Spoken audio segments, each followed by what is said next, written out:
자, 줌으로 트리플 여러분 다시 만나 뵙게 돼서 반갑습니다. 구약 속 예수 4강 하고 있어요. 안녕하세요. 네, 반가워요. 구약 속 예수 4강 지금까지 3강 했는데 우리가 3강 하면서 1부를 마쳤습니다. 그죠? 1부 나의 엠마오 여정을 마치고 이제 2부로 넘어가면서 이제 본격적으로 구약 성경에서 예수님을 발견해 보는 시간을 가질 거예요. 네, 제가 이제 PPT 공유를 한번 할게요. 보이시죠, 여러분? 네, 자, 구약 속 예수. 자, 그래서 이번에 몇 부로요? 2부. 2부 심령이 뜨거워지는 10가지 방법으로 발견으로 넘어가 보도록 하겠어요. 그 10가지 방법 중에 오늘 첫 번째 시간은 뭐 10가지 방법이 이제 목차, 여러분이 책의 목차를 보면 잘 나오는데 첫 번째로는 창조 사역에서 예수님을 발견하기. 네, 창조 사역에서 예수님 발견하기를 첫 번째 시간으로 오늘 가져봅니다. 여러분, 성경에서 창조 이야기를 말하고 있는 곳은 어디일까요? 창세기입니다. 네, 창세기 어디요? 1장 1절입니다. 네, 창세기 1장하고 2장이 바로 창조의 이야기를 말하고 있죠. 그리고 창세기 3장부터는 역사가 어떻게 흘러가요? 바로 타락한 세상 이야기가 계속 나와요. 그리고 마지막에 요한계시록 21장과 22장에서 죄가 없는 새 창조의 이야기가 나오죠. 그래서 이 창조와 새 창조 사이에서 하나님께서 자신의 아들 예수 그리스도 안에서 자신의 백성될 자들을 구원하고 계시는 그 이야기가 성경에 기록되어 있어요. 이게 전체 성경을 그냥 간단히 요약하면 창조와 새 창조 사이에 타락한 세상 가운데 하나님 자신의 백성을 예수 안에서 구원하시는 하나님의 이야기, 하나님의 구원 이야기 또는 하나님의 선교 이야기 이렇게 얘기해 볼 수가 있겠죠.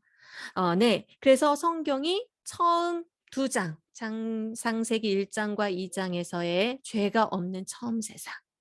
그리고 마지막 두 장, 요한계시록 21장과 22장에서 죄가 없는 그 세상. 그 세상으로 가기 때문에 우리가 기독교 역사관은 뭐라고 얘기합니까? 바로 시작과 끝이 있는 선적 역사관이다라고 얘기하고요. 기독교 세계관은 뭐라고 해요? 창조, 타락, 구속, 새창조의 거대한 회복의 세계관, 회복의 이야기, 이거를 기독교 세계관이다라고 얘기해요. 그래서 우리는 항상 이 기독교 역사관, 선적 역사관, 그리고 기독교 세계관 안에서 세상을 바라보고 세상을 해석해야 돼요. 자, 그러면 이게 성경 전체 이야기다라고 했을 때 예수님에 대해서 한번 떠올려 본다면 오늘 우리 제목이 창조 사역에서 예수님 발견하기인데 예수님에 대해서 우리가 한번 생각을 해본다면 예수님은 타락한 세상과 관련 있는 분이 아니신가요? 창조 사역과 관련이 있다기보다는 타락한 세상과 관련이 있어 보이지 않아요? 이런 이제 그림으로 봤을 때. 자, 그런데 오늘 우리가 볼 것은 창조에서도 예수님이 주인공이시다라는 거예요. 예전에 여러분 혹시 아실지 모르겠어요. 어린이 찬양 중에 이런 찬양이 있었어요. 우르릉 쾅 우르릉 쾅 예수님 도와주세요. 아세요? 아시는 분 있구나. 거기 어떤 그다음에 바로 어떤 가사가 나오냐면 창조주 예수님 바다의 주인 되시네. 오 예수님 바다에게 잠잠하라. 바다가 쉿 하는 그런 찬양이에요. 제가 이것을 예전에 우리 아이들 어렸을 때 이게 막 율동도 나오고 하니까 아이들과 함께 우르릉 쾅 하다가 어느 순간 갑자기 이 가사 내용이 제 머릿속을 딱 치면서 아하 생각해 보지 않았던 거야. 그동안은 그냥 예수님을 구원자 예수님, 나의 구세주 예수님. 그런데 이 찬양에서 딱 예수님을 창조주 예수님 이렇게 표현하고 있는 거야. 어린이 찬양에서. 그래서 우리가 구원자 예수님, 창조주 하나님 이렇게 부르는 건 너무 익숙하잖아요. 그렇죠? 그런데 성경은 예수님을 또한 창조주 예수님이라고 얘기하고 있다라는 거죠. 자, 여러분, 신약 성경은 구약 성경의 해설서예요. 그래서 신약 성경을 보면 구약 성경을 이런 식으로 이렇게 해석해 주는데 이 신약 성경이 예수님을 창조주로 언급하고 있어요. 네. 그것이 이제 골로새서 우리가 1장으로 한번 가볼 텐데 골로새서 1장에 15절에서 20절은 메시아 예수님을 노래하는 이 시예요, 시. 메시아 예수님을 노래하는 말하자면 만약에 제목을 붙이자면 우리가 메시아 찬가라고 할 수가 있어요. 15절부터 20절까지. 그런데 여기서 우리가 18절에서 20절을 먼저 보면은 우리에게 너무 익숙한 얘기가 나오죠. 그의 몸인 교회 머리시다. 예수님을 우리의 머리라고 표현해요. 그리고 죽은 자들 가운데서 먼저 나셨다. 그쵸? 십자가에서 죽으셨지만 부활하셨잖아요. 그래서 먼저 살아나시고 으뜸이 되시고 그리고 또 십자가의 피로 화평을 이루시고 그렇죠? 그래서 이렇게 딱 보면 구속주가 나와요. 구속하시는 예수님이 나와요. 그래서 그리스도께서는 자신의 죽음 그리고 자신의 부활로 인해서 그를 믿는 자들을 죄에 대하여 그를 믿는 자들은 죄에 대하여 죽고 의에 대하여 다시 살아나는 새로운 피조물이 되게 하신 바로 교회의 머리세요. 그분은 교회의 머리시고 또한 이 타락한 전체 세상을 하나님과 화목하게 하시는 분이세요. 그런데 이러한 지금 그리스도에 대한 이건 노래인데 이 그리스도에 대한 노래 앞에 이 말 앞에 15절부터 17절까지 창조주로서 그리스도, 창조주로서 메시아를 먼저 노래하고 있다라는 거예요. 한번 볼게요. 그쵸? 골로새서 1장 15절에서 17절을 보면 모든 피조물보다 먼저 나시니다라는 표현이 있죠. 만물이 그에게서 창조됐다라는 표현이 있어요. 만물은 뭐 모든 걸 말해요. 우리가 보이는 피조물뿐만 아니라 보이지 않는 것들은 또 뭐가 있어요, 여러분? 천사. 그쵸? 네. 이런 보이지 않는 것들도 다 누구에게서 창조됐다? 예수님에게서. 그리고 그것뿐만 아니라 그를 위하여 창조되었다. 그리고 만물이 그와 함께 섰다라는 표현은 뭐죠? 그 안에서 함께 섰다라는 표현이 뭐죠? 만물이 예수님에 의해 예수님 안에서 유지되고 있다. 보존되고 있다. 만물이 예수님의 통치를 받고 있다라는 표현이에요.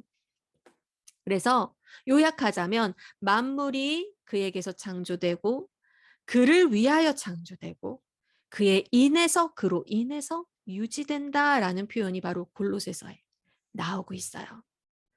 창세기에는 하나님께서 창조 세계를 말씀으로 창조하시는 장면이 나오죠. 이르시되 그대로 되니라 그렇죠?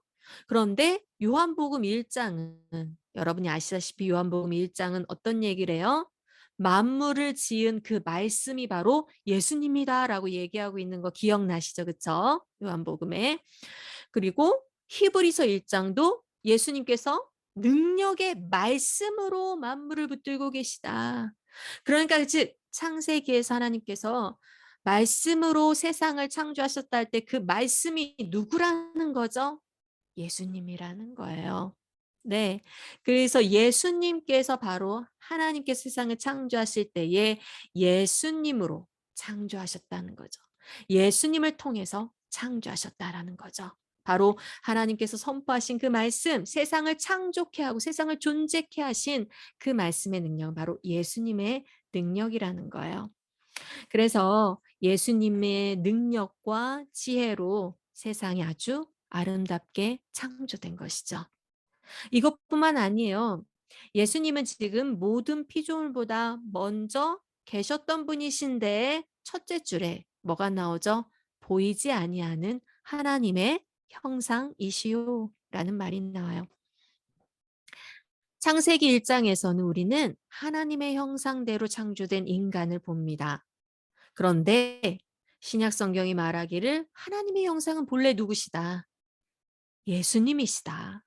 본래 예수님이 하나님의 형상이다. 그러니까 인간이 하나님의 형상으로 창조됐다 할 때는 누구를 닮은 자로 창조된 거예요? 바로 하나님의 본래 형상이신 예수님을 닮은 자로 창조가 되었다라는 거예요. 그래서 우리는 창조 때부터 누구를 반사하는 존재로 창조된 거예요. 이게 닮았다 하면 그게 우리를 통해서 reflect, 반사가 되어야 반영이 돼야 되잖아요.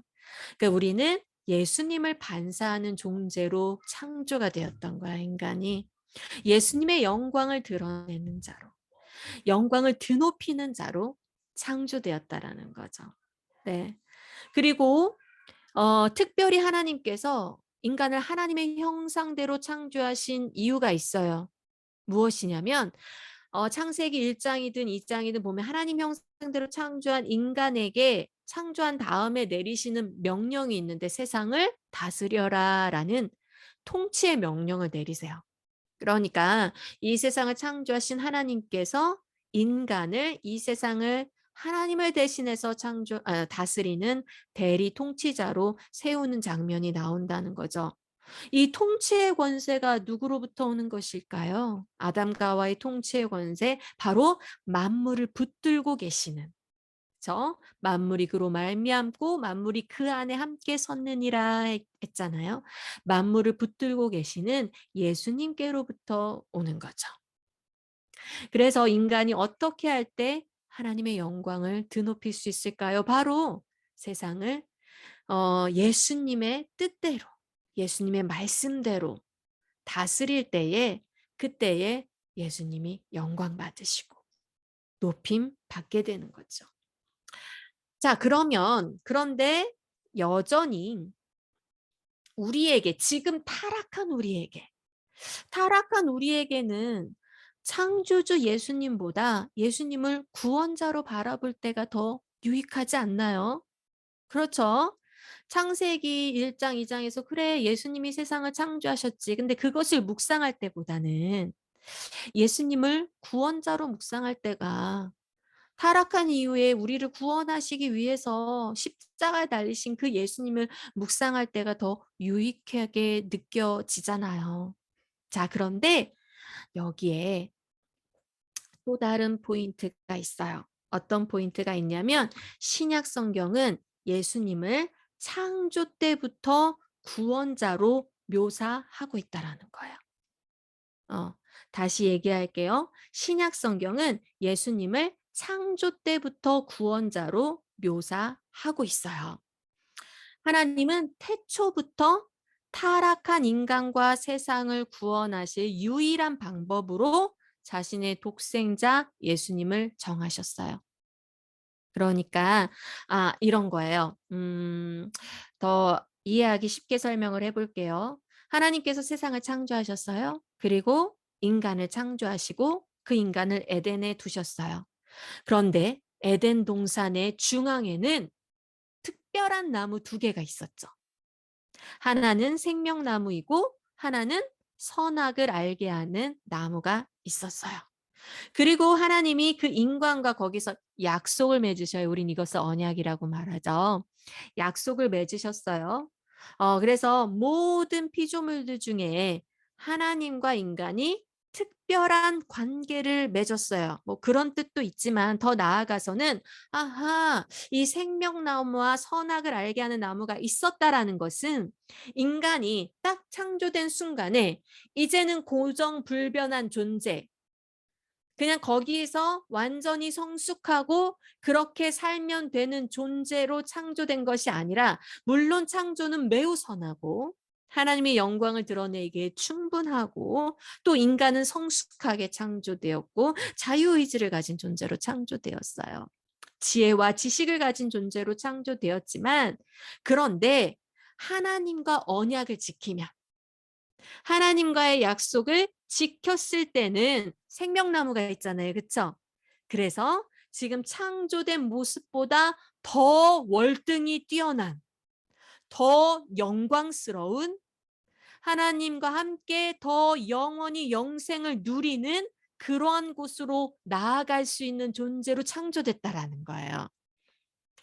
인간은 창조된 모습이 끝이 아니라 하나님은 나아갈 모습을 바라보고 생명나무를 두시고 언약을 맺으시고 인간에게 그 영원한 영생으로 하나님과 영원히 거하는 그 영생으로 들어가기를 작정하셨다라는 거죠. 그런데 선악을 알게 하는 나무의 열매를 맺게 되면 어떻게 된다고 했어요? 죽게 된다고 했죠. 그쵸? 하나님께서 반드시 죽으리라 하셨어요. 그래서 언약을 파기하면 어떤 결과가 죽음을 얻게 되는. 그러니까 인간은 창조될 때부터 종말론적 존재예요. 끝이 정해진 존재. 그러니까 약속을 지키면 생명나무를 얻고 약속을 지키지 않으면 죽음을 얻는 그런 존재. 그것을 자유의지로 결정할 수 있는 존재. 그런 존재로 창조되었다라는 거야. 그러면 우리가 한번 생각해 봐요. 하나님께서 선악을 알게 하는 나무를 딱 두신 다음에 인간과 언약을 딱 맺으신 다음에 그 다음에 인간이 그 열매를 따먹은 다음에야 아이고 따먹을 줄 몰랐다. 아이고 네가 따먹을 줄 모르고 아무 준비도 안 했다. 음. 그냥 난 생명나무 하나 준비하고 말았지. 어떻게 하냐? 이렇게 말씀하셨을까요? 어? 아유, 나는 이제 너에 대한 아무 준비가 안 돼 있어서 어떻게 해야 될지 모르겠다. 그래서 부랴부랴, 어떻게 해볼까 해서 그때 돼서야 부랴부랴, 성부 하나님이 성자한테 네가 가서 죽는 게 어때? 뭐 이런 얘기하고, 성령 하나님이 네가 갈래? 막 이렇게, 막 이런 게 아니라 하나님께서는 이미 창조 전에 이미 인간이 반역하고 타락할 것에 대해서 이미 구원의 길을 준비해 놓으셨다라는 거예요. 그래서 이미 예수님은 창조 전부터 인간이 타락할 때 무엇으로 유일한 구원의 길로 예비가 되셨다는 거죠. 자, 말씀을 통해서 더 자세히 보면 에베소서 1장 4절에 뭐라고 합니까? 곧 창세 전에 그리스도 안에서 우리를 택하사 우리로 사랑 안에서 그 앞에 거룩하고 흠이 없게 하시려고. 그러니까 창세 전에 그리스도 안에서 우리를 구원할 계획을 이미 세워놓으셨다라는 말씀이에요. 그러니까 우리를 구원하시기 위해 누구를 예정해 놓으셨다? 그리스도를 예정해 놓으셨다. 네, 이것을 말하고 있는 거죠. 그걸 계획해 놓으셨다. 그런데 그리스도로 인해서 구원하는 방법도 정하셨을까요? 네, 방법도 정했어요. 계시록 13장 8절을 보니까 죽임을 당한 어린 양의 생명책의 창세 이후로 이름이 기록되지 못하고 이 땅에 사는 자는 다 그 짐승에게 경배하리라 했는데 창세 때부터 어린 양의 생명책이 있는데 구원받는 자들은 거기에 이름이 기록되는 거 아니에요. 그렇죠? 그런데 그때부터 어린 양은 어떤 어린 양이에요? 죽임을 당한 어린 양이에요. 그러니까 이미 하나님은 자신의 백성을 구원하기 위해서 예수 그리스도를 작정하셨고 그 예수 그리스도를 죽이실 것도 작정하셨다라는 거예요. 이미 창세전에. 그러니까 여러분을 향한 구원의 계획은 언제가 아니에요? 여러분이 예수 믿은 그 순간에 정해진 것도 아니고 그리고 2000년 전에 또 정해진 게 아니라 창세 전에 세상을 창조하기 전에 이미 여러분을 구원할 구원 계획이 세워져 있었다라는 거죠. 자, 베드로전서 1장 20절은 뭐예요? 그는 창세 전부터 미리 알리신 바 되시니나 이 말세에 너희를 위하여 나타난 건 지금이에요. 여러분한테 예수님이 알려진 건 지금이죠.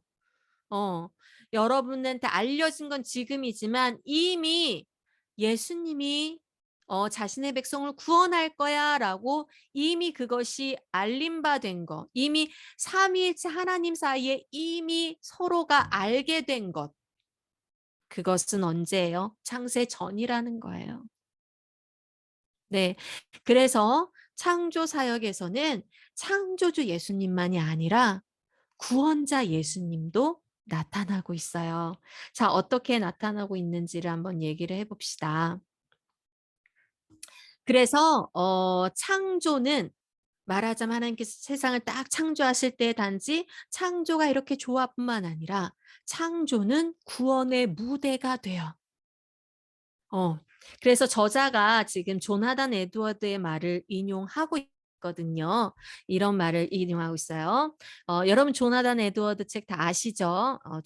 조나단 에드워즈를 다 아실 텐데 이분이 이런 말을 했다고요. "이 세상은 이 위대하고 놀라운 구원 사역이 이루어져야 할 무대로 창조된 것이 분명하다."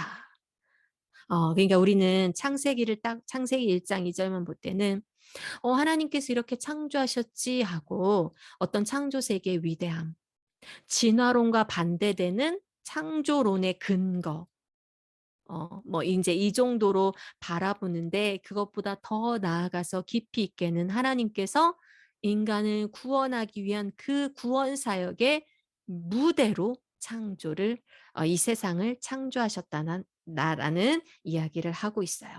자, 이것을 어떻게 알 수 있는지 한번 우리가 더 얘기를 나눠 볼게요. 여러분, 성경은 우리의 구원의 목적이 무엇이다라고 얘기하고 있나요? 우리를 구원하신 목적이 무엇일까요? 예수 믿고 천국 가는 거, 교회를 열심히 다녀서 천국행 티켓을 따는 거. 자, 우리에게 아까 말했어요. 우리에게 주신 하나님의 형상은 바로 그 원형은 예수 그리스도다. 그렇죠? 성경은 구원의 목적, 우리의 구원의 목적을 하나님의 형상을 회복하는 것이라고 말해주고 있어요. 우리를 왜 구원했다? 하나님의 형상을 회복하기 위해서이다. 자, 골로새서 3장 10절인데요. 새 사람을 입었으니 이는 자기를 창조하신 이의 형상을 따라 지식에까지 새롭게 하심을 입은 자니라.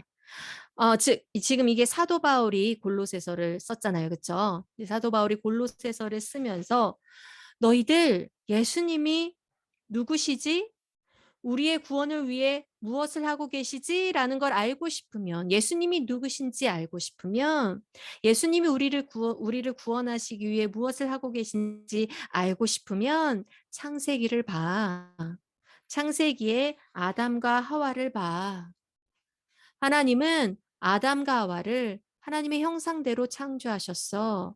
그래서 그 말은 곧 뭐야? 하나님께서 우리를 구원하시는 목적도 뭐예요? 바로 그 형상을 회복하기 위함이야. 그 창조 때의 모습을 회복하기 위함이야.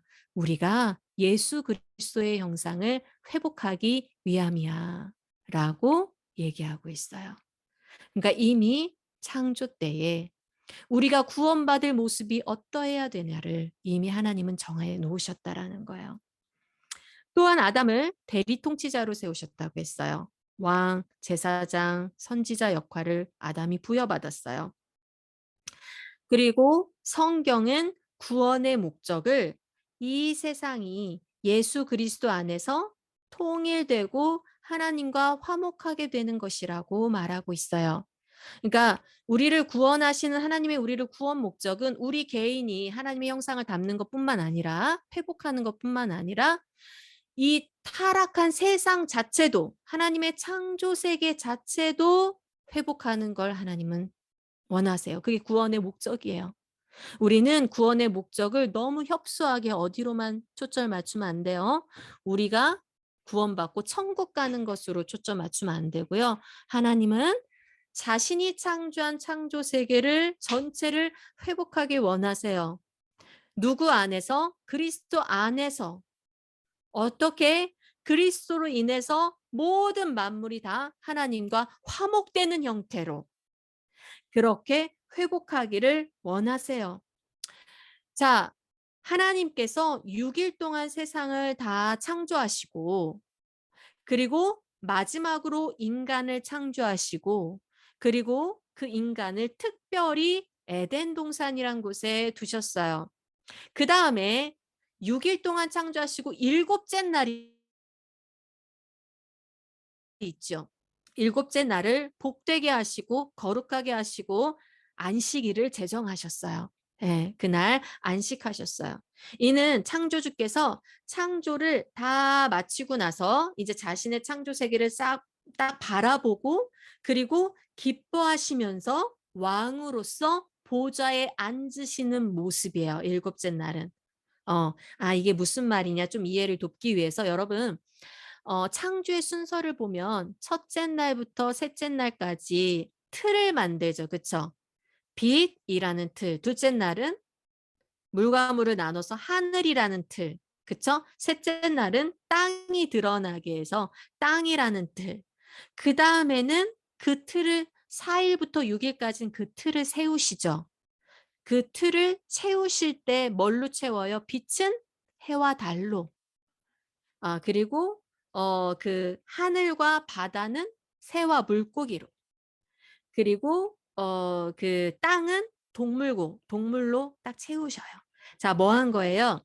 각자 구역마다 왕을 세운 거예요. 통치자를 세운 거예요. 자, 그다음에 마지막에 인간을 창조하셔서 이 모든 것을 다스리라 해서 왕을 이제 누구로 세웠어요? 이제 피조물의 왕을 그다음에 인간을 세우셨어요. 자, 각자 왕을 세우시고 또 그 위에 인간이란 왕을 세웠어요. 그리고 창조가 끝난 다음에 하나님께서 그 모든 것을 바라보시고 거룩하게 하시고 또 어떻게 했다고? 어 거룩하게 하시고 또 복되게 하시고 거룩하게 하시고 그다음에 안식하셨다라는 장면을 딱 볼 때 어떻게 해요? 왕들을 차례대로 세우신 다음에 그 모든 것 위에 이걸 다 기뻐하시고 최종적으로 바라보시면서 그 안에 거하시는 그쵸? 그 안에 좌정하시는 최종적인 왕의 모습이 보이죠. 네. 그래서 이 안식일은 사실 하나님이 이 땅의 왕으로서 딱 보좌에 앉으시는 그 모습을 나타내는 거예요. 그러면서 하나님께서 모든 피조물과 이제는 언약적 관계를 맺으시는 분이 되시는 거죠. 다시 말하면 세상을 창조해 놓고 니네가 살 대로 살아. 난 상관없어.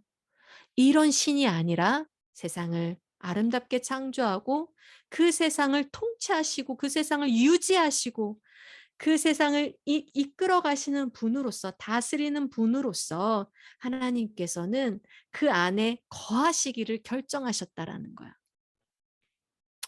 창조의 목적은 뭐냐면 하나님이 인간과 함께 거하시고 그들을 다스림으로써 그들과 왕과 백성의 관계, 아버지와 자녀의 관계를 맺기 위해서 하나님께서 창조하신 거예요. 그런 언약적 관계를 맺기 위해서 창조하신 거예요. 그래서 인간은 그 에덴 동산에서 어떻게 됐어요? 그래서 여러분 에덴 동산은 성전이었어요. 하나님이 이제 왕으로 딱 앉으셨잖아요. 안식일 날. 그쵸?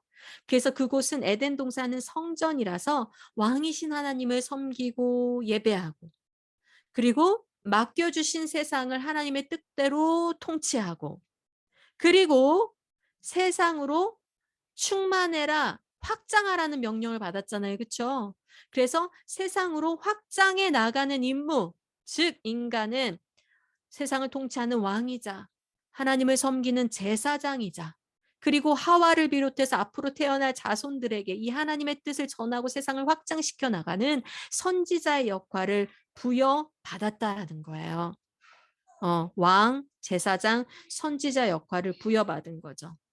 자, 그런데 인간이 그것을 실패하죠. 죄로 인해서, 타락으로 인해서 실패하죠. 그리고 누가 오십니까? 바로 예수가 그리스도로 오셔요. 무슨 뜻입니까? 예수가 왕이요, 제사장이요, 선지자로 오셔서 그 직임을 다하시게 됐다라는 거야. 그 직임을 완성하시게 됐다라는 거야. 뿐만 아니라 구원받은 우리를 왕으로 제사장으로 선지자로 회복을 시키셔요. 자, 그게 바로 베드로전서 2장 9절에 나오는 말씀인 것이지요. 이렇게 창조는 무엇을 담고 있습니까? 그 창조 안에는 인간의 하나님의 형상을 받은 것이나 그 인간의 역할이나 이 모든 것 안에는 하나님께서 우리에게 구원받은 자가 이렇게 될 거야라는 그 구원의 목적을 이미 창조 때 담고 있어요. 구원의 목적은 뭐였나요? 우리가 하나님의 형상을 우리 안에 있는 하나님의 형상으로 하나님께 영광 돌리는 그것. 구원의 목적이 뭐였나요? 바로 우리가 이 세상을 왕이요 제사장이요 선지자로 이 세상에 왕노릇하는 그것. 이 세상을 대리통치자로 다스리는 그것. 그래서 이 세상이 하나님과 영원히 화목하게 만드는 그것. 그것이 바로 이미 창조 때에 나타난 우리를 향한 구원의 목적이었어요. 그리고 그것이 누구를 통해서 모두 완성됐나요? 예수 그리스도를 통해서 시작되고 예수 그리스도를 통해서 완성되고 예수 그리스도를 통해서 우리에게 주어지게 됐다라는 거죠. 자, 그래서 그 창조 안에는 이 구원을 위한 소품들도 들어있어요. 이게 구원의 지금 무대라고 했잖아요. 우리가 나아갈 구원의 목적을 창조가 이미 창조 때 내포하고 있잖아요. 인간이 어떤 모습으로 구원을 받아야 될지가 이미 내포하고 있다고 했잖아요. 그래서 그 구원을 이루기 위한 소품들도 들어있어요. 하나님은 이 구원의 길을 우리에게 가르치시기 위해서 여러 시각적인 보조물들을 준비해 놓으셨어요. 이 책의 이제 73쪽을 보면 아주 이제 재밌는 얘기가 나오는데, 음, 하나님이 양을 창조하신 이유, 하나님이 양을 창조하신 이유, 양고기가 맛있어서? 저는 아직까지 한 번도 양고기를 먹은 적은 없지만, 여러분 드셔보신 적 있으세요? 없어요? 네. 양고기를 먹어본 적은 없어요. 근데 양고기가 맛있어서 맛있게 먹으라고 아니면 양털로 유용하게 옷을 만들고 뭐 그러면서 여러 가지를 하라고. 자, 양을 창조하신 여러 가지 이유 중에 구원을 위한 이유가 있을 거예요. 어떤 이유? 바로 죄인들에게 자신을 선한 목자로 가르쳐 주시기 위해서. 예수님이 선한 목자이심을 우리에게 가르쳐 주시기 위해서 양을 창조하셨다는 거죠. 새를 창조하신 이유는 무엇일까요? 새가 없었다면 맛있는 치킨을 우리가 먹을 수 없었을 수 있죠. 네. 우리의 주 간식 치킨. 네. 새가 없었다면. 제가 지금 여기 논산에 지내고 있는데 아침 낮 저녁 쉴 새 없이 새들이 막 제잘제잘 거려요. 새들이 막 소리를 가득 채워요. 그런 새소리 듣기도 좋지요. 그런데 하나님께서 새를 통해서 우리에게 무엇을 또 말씀해 주시나요? 구원받은 백성들에게 세상에 얽매여 걱정하지 마라. 내가 새를 먹이지 않니? 그렇죠. 내가 새를 먹이지 않니? 너희도 중요한 존재가 아니니. 그런 것들을 또 가르쳐 주시기 위해서. 낙타를 창조하신 이유는요. 동물원에 가서 낙타의 혀가 얼마나 긴지 보라고요? 저는 낙타를 동물원에서만 봤기 때문에 낙타에 대한 지식이 많이 없어요.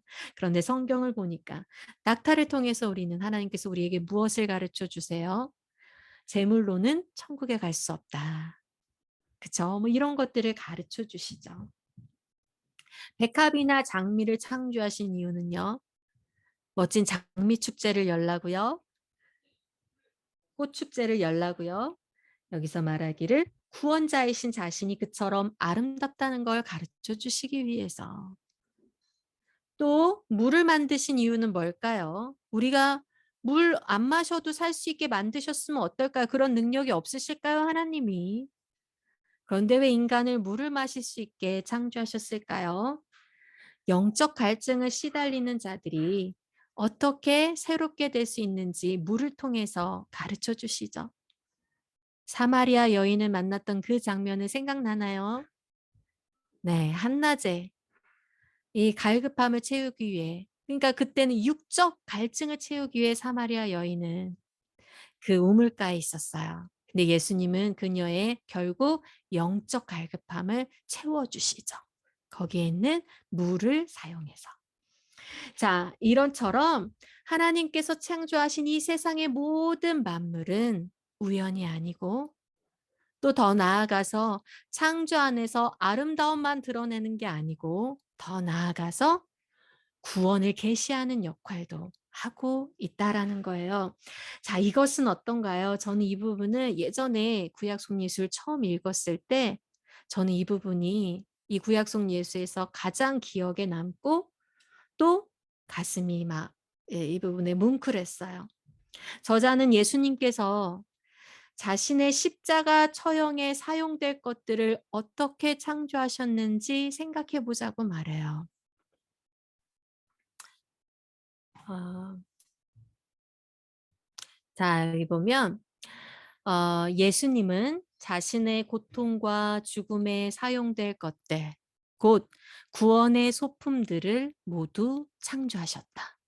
과연 예수님은 언젠가 자신을 매달 형틀의 재료가 될 나무를 창조하시면서 무엇을 생각하셨고, 자신의 십자가에 못 박을 금속을 창조하시면서 또 무엇을 생각하셨을까?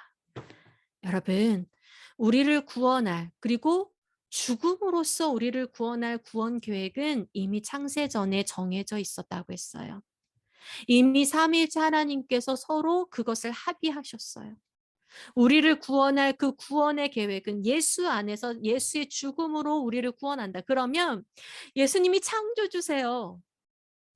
그 창조주가 지금 창조를 하시는데 자기 손으로 자기가 매달려 죽을 그 나무를 창조하는 거예요. 자기 손으로 자기의 손과 자기의 발을 찌를 그 금속을 창조하는 거예요. 여러분을 향한 예수님의 사랑이 더 풍성해지지 않나요? 예수님은 그만큼 여러분을 사랑하십니다. 그만큼 여러분의 구원을 간절히 계획하시고 또 실행하시고 또 성령님을 통해서 오늘 바로 여러분에게 적용하고 계신 것이죠. 자, 이것뿐만이 아니에요. 창조의 순서에 있어서도 우리의 구원이 어떻게 일어날지를 보여주고 있어요. 창조의 순서에 있어서도. 자, 어때요? 여기서 이제 교재에 보면 이런 내용이 나와요. 창조와 구원은 생명을 주시는 성령에 의해 시작된다. 네. 어떻나요? 창조 때에 이미 이 물질이 창조되기 전에 하나님의 영이 수면에 운행하시는 장면이 나오죠. 그쵸? 그것과 같이 우리의 심령에 우리가 예수님의 복음을 들었을 때에 그 복음을 통해 우리가 거듭날 때 누가 우리 심령에 그 복음이 들리고 그 복음을 믿게 누가 역사하셔요? 성령께서 우리한테 역사를 하셔요. 멋지죠? 그리고 빛이 있으라라고 하죠.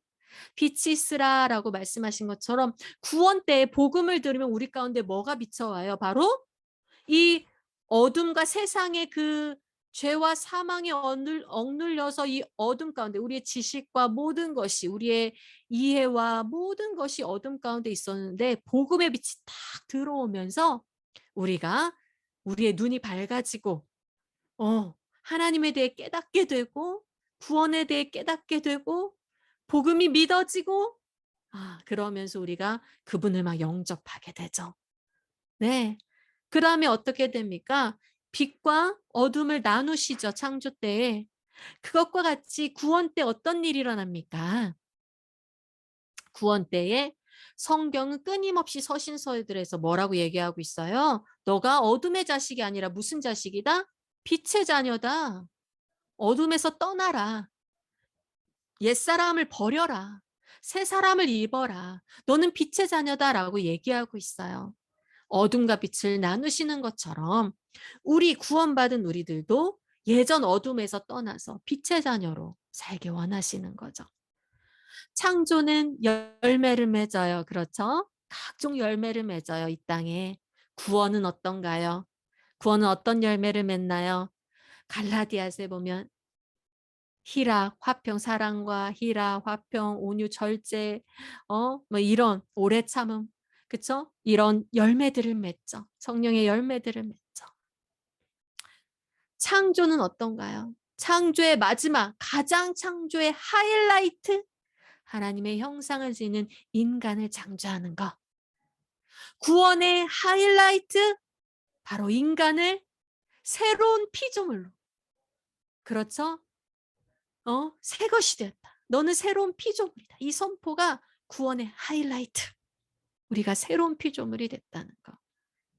그 다음에 창조는 무엇으로 끝나요? 인간이, 그렇게 창조된 인간이 너는 생육하고 번성하고 땅에 충만하라. 땅을 정복하고 다스려라.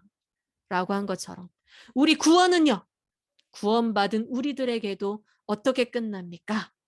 바로 우리도 이 땅 가운데 왕 노릇하리라. 그쵸? 네, 그래서 이 창조를 통해서 하나님은 예수님의 구원이 어떻게 이루어지는지를 미리 보여주고 계셨다라는 거예요.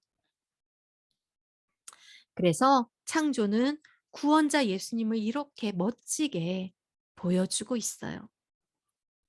그것뿐입니까? 이런 구원이 우리의 것이 되려면 어떤 일이 발생을 합니까? 우리가 죄 가운데 있게 된 것은 어떤 이유예요? 우리가 죄 가운데 있게 된 것은 온 인류를 대표한 바로 이 아담 때문이죠. 아담은 온 인류의 대표로서 아담이 대표로 하나님과 언약을 맺고 그 언약을 깨므로 말미암아서 아담 안에서 온 인류가 죄와 사망의 저주를 받게 됐어요. 성경은 첫사람 아담으로 인해 온 세상에 죄가 들어왔다. 죄로 말미암아 사망이 들어왔다라고 얘기하고 있는데 그렇기 때문에 예수님을 뭐라고 표현할까요? 예수님을 마지막 아담 혹은 둘째 아담이라고 표현해요. 예. 그러니까 이미 아담이 창조될 때에 예수님이 무엇으로 바로 우리를 살리시는 아담으로 오실 것이 그것이 바로 예표가 돼 있었다라는 거죠. 예수님은 둘째 아담으로 오셔서요. 성육신, 십자가 죽음, 부활로 인해서 모든 믿는 자들에게 죄사함, 영생이 적용되게 하셨어요. 네, 그래서 여기에 보면 고린도전서 15장 49절을 보면 우리가 흙에 속한 자의 형상을 입은 것 같이. 그러니까 우리가 아담 안에서 아담의 형상을 입었지 않느냐. 그것과 같이 예수 안에서 하늘에 속한 이의 형상을 입는다. 여러분, 이 원리는 아주 그 정확한 원리예요. 왜요? 하나님께서 우리를 무엇으로 창조하셨어요? 바로 말씀으로 창조하셨잖아요. 그렇죠? 그것과 같이 하나님께서 새 창조도 어떻게 하십니까? 바로 예수 그리스도의 말씀으로 우리를 새롭게 창조해. 그걸 믿음으로. 그의 복음의 말씀을 믿음으로 우리가 새롭게 돼요. 그래서 말씀으로 아담을 창조하시고 아담 안에서 우리는 아담의 형상을 닮았다면 이제 복음의 말씀으로 우리에게 새 창조를 하시면 우리는 이제 누구를 닮아요? 바로 그 복음의 주인이신 예수 그리스도를 닮는 그 형상을 회복하는 자가 되는 것이죠. 자, 그리고 결국은 우리가 거하게 될 천국도 창조 때에 이미 마련되었었다라는 거예요. 자, 마태복음 25장 34절 이렇게 얘기해요. 그때 임금이 그 오른편에 있는 자들에게 이르되 마지막에 이제 양과 염소를 나누는 그 장면이에요. 생각나시죠? 네. 내 아버지께 복 받은 자들이여 나와 창세로부터 너희를 위하여 예비된 나라를 상속받으라. 그러니까 원래 인간에게 뭐라고 상속받을 나라를 이미 창세로부터 예비를 해 놓으셨다. 이미 창조 때 이미 마련이 돼 있었다. 아까도 말했듯이 6일 동안 창조하시고 7일째 안식하신 것은 그럼 무엇을 하나님이 왕으로서 안식하신 것은 무엇을 의미한다? 결국 구원받은 백성들이 나중에 영원한 안식에 들어갈 것을 가리키고 있다. 예, 그것이 이미 예정되어 있었다. 작정되어 있었다. 그래서 하나님께서 인간에게 결혼제도도 주셨어요. 그렇죠? 가족을 이루게 하셨어요. 가족제도 주셨어요. 그렇죠? 그래서 그것이 또한 무엇을 가리키나요? 결국 그 나라, 우리가 영원히 상속받을 그 나라, 영원한 안식을 얻게 될 그 나라에서 남편과 아내가 하나 되듯이 우리는 그리스도와 우리가 뭐가 되는 거예요? 하나가 되고 아버지, 어머니, 자녀들이 한 가족을 이루듯이 하나님 아버지와 우리가 자녀가 되어 한 가족을 이루는 그러한 하나님 나라가 이미 창세 때에 마련이 돼 있었다라는 거예요. 그래서 창조는 창조로 끝나지 않고요. 누누이 말하지만 창조는 구원을 얘기하고 있어요. 구원을 예표하고 있어요. 이렇게 창조에는 예수님이 나타난다라는 거예요. 예수님이 어떻게 나타나요? 무에서 유를 창조하시는 이 창조주 예수님의 전능하심. 세상을 질서 있고 풍성하고 아름답게 창조하시는 이 창조주 예수님의 이 지혜로우심. 그리고 세상을 보시기에 선하게 창조하시는 창조주 예수님의 선하심. 뭐 이런 예수님의 특징들이 나타나죠. 예수님이 이런 분이시다. 세상을 창조하신 예수님이 이런 분이시다. 그리고 그것뿐만 아니라 오늘의 중심 주제는 뭐였어요? 구원자 예수님이 창조에 드러난다. 구원자 예수님이 구원의 선물이 이미 창조에 드러나고 있다. 어떻게? 하나님의 형상이자 인류의 대표로서 인간에게 새 생명을 주신 예수님이 이미 창조 때 나타나고 있다. 안식과 연합이 있는 이 영원한 천국을 우리에게 주실 예수님이 이미 창조 때 나타나고 있다. 모든 피조물들을 화목하고 조화롭게 만들 그 새 창조를 주실 예수님이 이미 창조 때에 나타나고 있다라는 거야. 영광스럽게 나타나고 있다. 그래서 우리는 창세기 1장과 2장을 볼 때도 단지 진화론에 반대하기 위한 창조론을 옹호하기 위한 그러한 근거로만 사용하는 것이 아니라 우리는 우리 사도 바울이 신약의 저자들이 신약 성경을 그렇게 썼듯이 창조 때에 창조 때에 그렇게 하신 예수님이 우리를 구원하실 때 이렇게 하신다라는 동일한 원리를 얻을 수가 있다라는 거죠. 창조 때에 자신의 형상으로 창조하신 하나님이 바로 구원 때에 그 형상을 회복하시고 창조 때에 우리에게 왕, 선지자, 제사장 임무를 부여하신 예수님.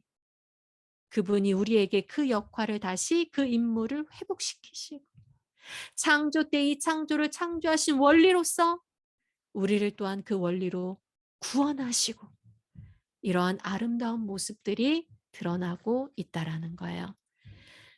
그래서 창세기를 통해서 더욱더 예수님을 깊이 묵상할 수 있게 되기를 바랍니다. 축복합니다. 그러니까 이것과 같아요. 우리가 벽에 그림을 그려 놓잖아요. 만약에 벽에 그림을 그려 놓고 '아 이 그림이 무엇을 뜻하지?'라고 했는데 밑에 그 그림에 대한 해설이 써져 있는 거예요. 그러니까 구약은 그림과 같죠?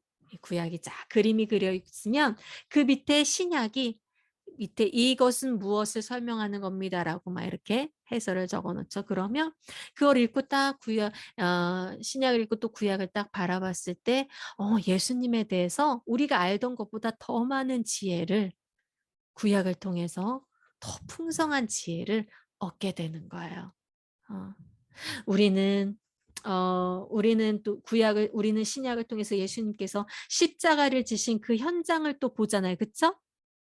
그런데 그것이 어떤 걸 의미하는지 또 이사야서 53 장을 읽으면 어때요? '아 그 채찍에 맞으심이 이걸 의미하는 거구나.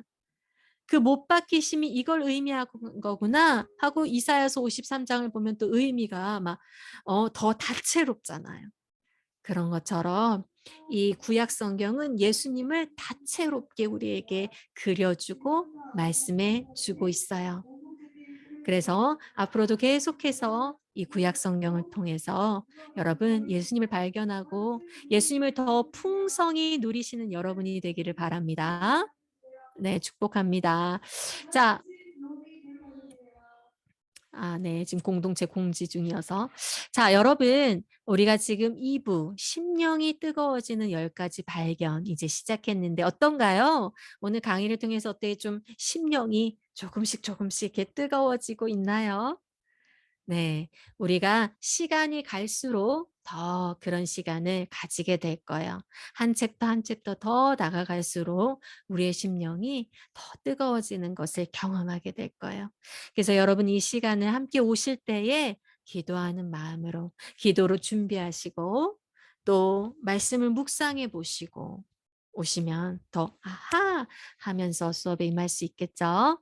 네, 그런 유익한 시간이 되기를 바랍니다. 네, 감사합니다.